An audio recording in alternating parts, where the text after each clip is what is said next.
छत्रपति शिवाजी की शौर्य गाथा। भारत की धरती पर जन्मा एक ऐसा वीर जिसका नाम सुनते ही बड़े बड़े हुक्मरानों की सल्तनतें भी कांप उठती थी।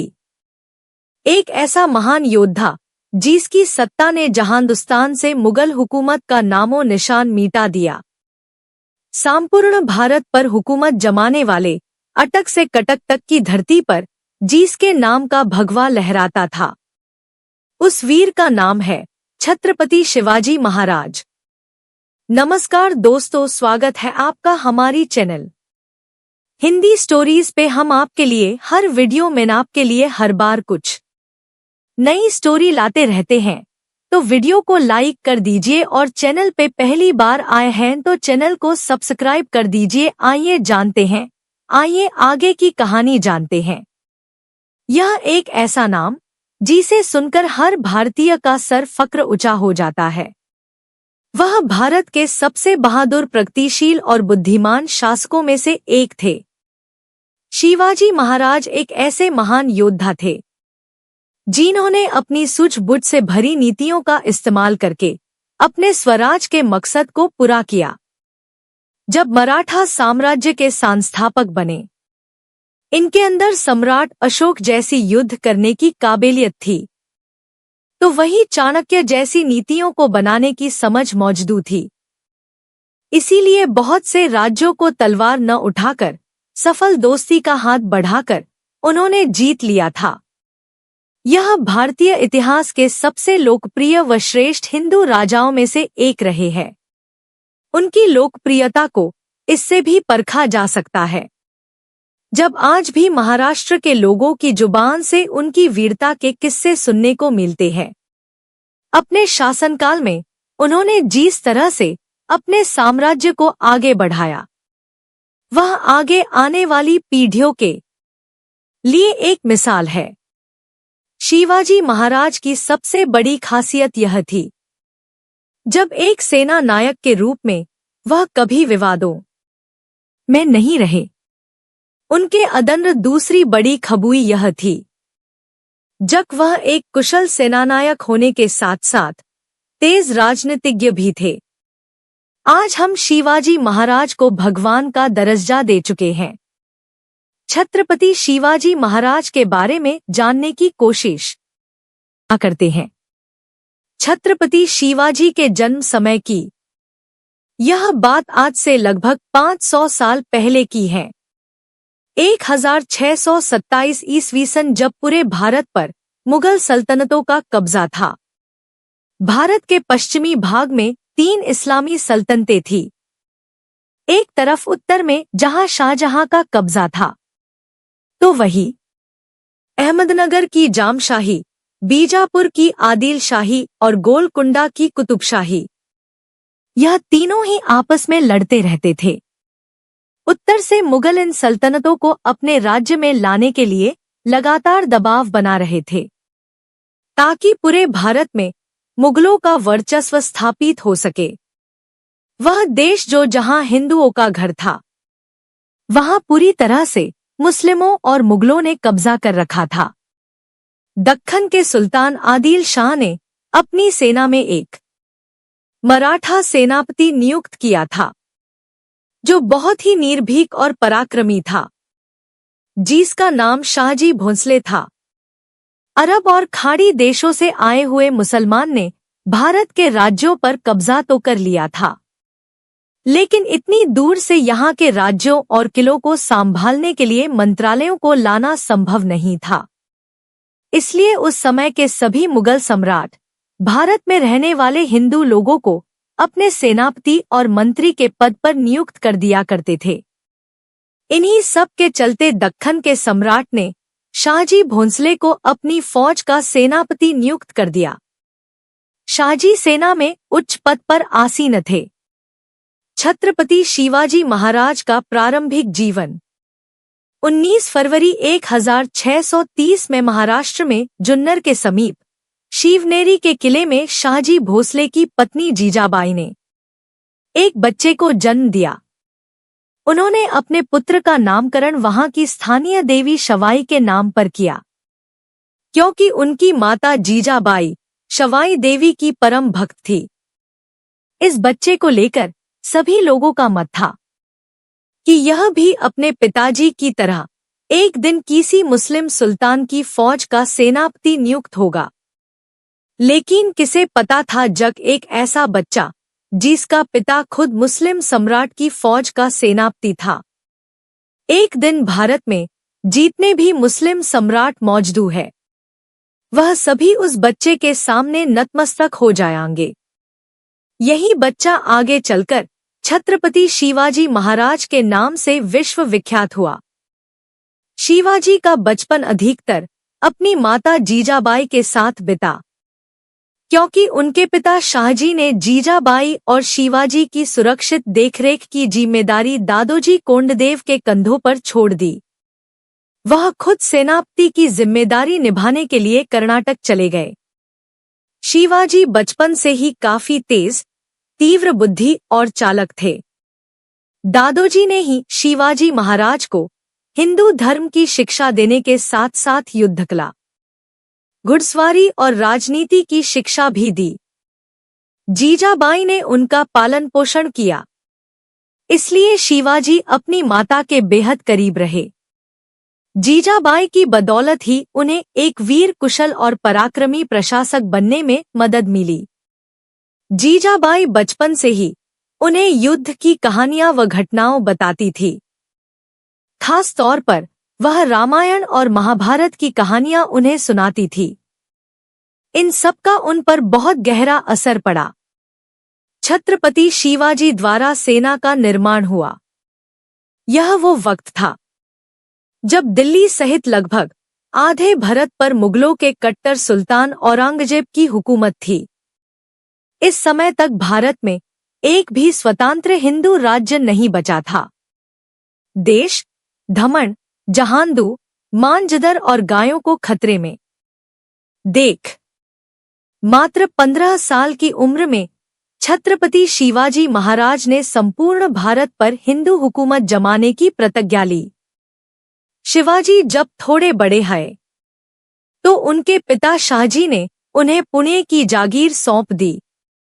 लेकिन शिवाजी को आदिल शाह की गुलामी मंजूर नहीं थी, इसलिए उन्होंने मावल के गांव के लोगों को इकट्ठा किया और अपनी एक सेना बनानी शुरू कर दी।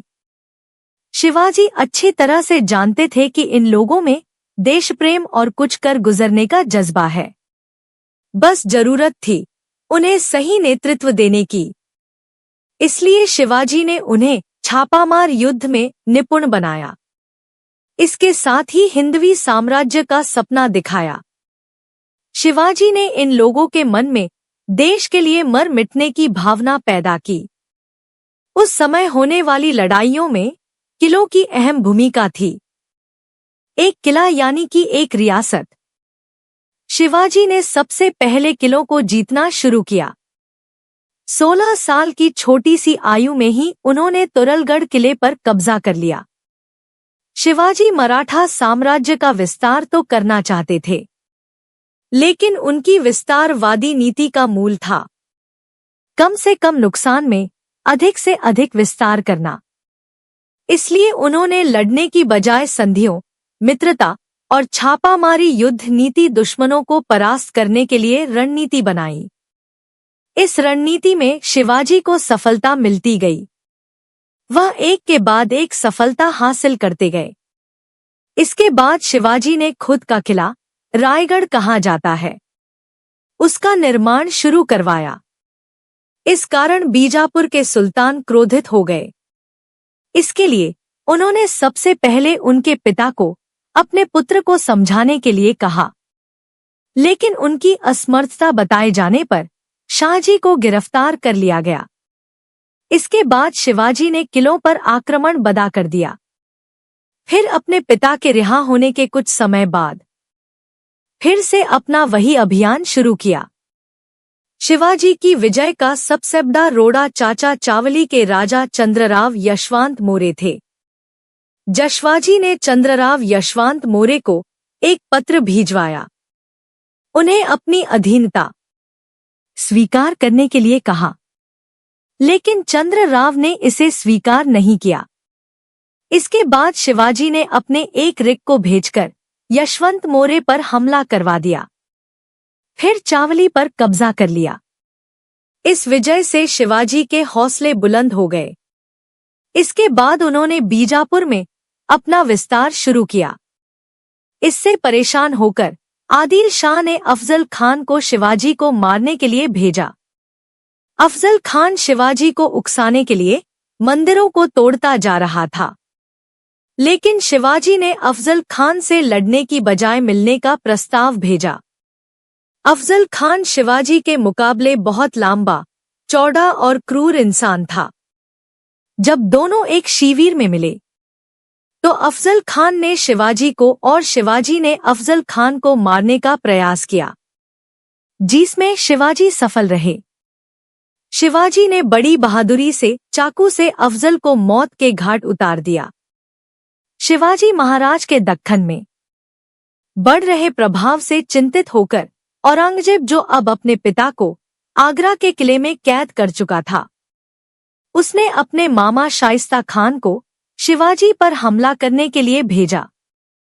शाइस्ता खान से युद्ध में शिवाजी को बहुत नुकसान हो रहा था, इसलिए शिवाजी ने विशेष प्रहार योजना बनाते हुए शाइस्ता खान के घर में बाराती बनकर प्रवेश किया, फिर उस पर हमला कर दिया। इस हमले के दौरान शाइस्ता खान तो भागने में सफल रहा, लेकिन उसकी 3 उंगलियां कट गई। शाइस्ता खान को हराने के बाद पूरे दक्खन में शिवाजी के नाम का डंका बजने लगा। अब शिवाजी को अपने राज का विस्तार करने के लिए धन की आवश्यकता थी, जिसके लिए उन्होंने सूरत शहर पर हमला किया। इस कारण औरंगजेब गुस्से से तिल मिला उठा। उसने अजमेर के राजा जयसिंह को शिवाजी के खिलाफ लड़ने के लिए भेजा। जयसिंह के खिलाफ लड़ाई में शिवाजी को बहुत नुकसान हो रहा था, इसलिए शिवाजी को उसके साथ संधि करनी पड़ी। इसे पुरंदर की संधि भी कहा जाता है। इस संधि की शर्तों के आधार पर शिवाजी को बहुत से किले औरंगजेब को वापस करने पड़े। इसके साथ ही औरंगजेब का बीजापुर के खिलाफ साथ देना पड़ा। इसी बीच औरंगजेब ने शिवाजी को आगरा के किले में बुलाया। वहां पर शिवाजी और उनके पुत्र संभाजी गए, लेकिन औरंगजेब के दरबार में शिवाजी अपने अपमान को सहन नहीं कर पाए। उन्होंने औरंगजेब का विरोध किया, लेकिन इस समय बाजी औरंगजेब के हाथों में थी। उसने शिवाजी को आगरा के किले में नजर बंद करवा दिया, लेकिन यह औरंगजेब के लिए बहुत बड़ी भूल साबित हुई, क्योंकि शिवाजी तो शिवाजी ही थे।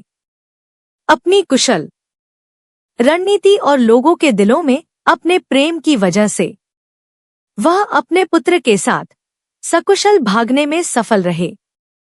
वापस आकर वे अगले 3 साल शांत रहे। इसके बाद वह एक बार फिर से चुनौती देने के लिए तैयार हो गए।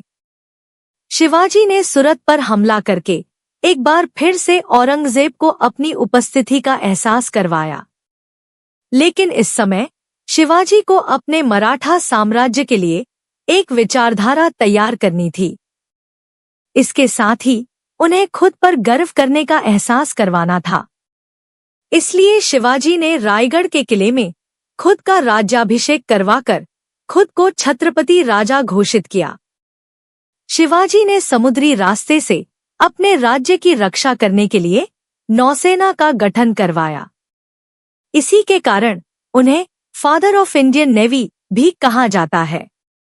शिवाजी ने अपने शासन को संभालने के लिए 8 मंत्रियों का गठन भी किया, जिन्हें अष्टप्रधान कहा जाता था।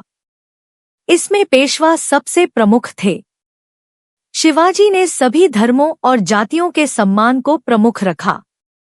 इस तरह शिवाजी ने सुदृढ़ शासन की आधारशिला रखी, जिस विचार को अपनी आने वाली पीढ़ियों और भारत के लोगों के लिए रखा, वह आज भी हमारे दिल में जिंदा है। छत्रपति शिवाजी महाराज की मृत्यु 1680 ईस्वी सन में हो गई थी। लेकिन उनकी सोच ने मराठा साम्राज्य को मरने नहीं दिया। इसके बाद पेशवा बाजीराव ने उनके सपने को एक ऊंची उड़ान दी। शिवाजी महाराज के लिए लोगों के दिलों में प्यार और सद्भाव है, क्योंकि उन्होंने मंदिरों के निर्माण में सहायता की, तो वहीं मस्जिदों को भी नुकसान नहीं पहुंचाया। उन्होंने सभी धर्मों का सम्मान किया। उनके राज्य में स्त्रियों के साथ दुर्व्यवहार करने वाले सभी को सख्त दी जाती थी। भारत के इस वीर योद्धा ने सबसे मुश्किल परिस्थितियों में भी स्वाधीनता और स्वराज्य की सोच को जगाए रखा। आशा है दोस्तों आपको ये कहानी अच्छी लगी होगी, तो वीडियो को लाइक कर दीजिए और चैनल को सब्सक्राइब कर दीजिए। धन्यवाद।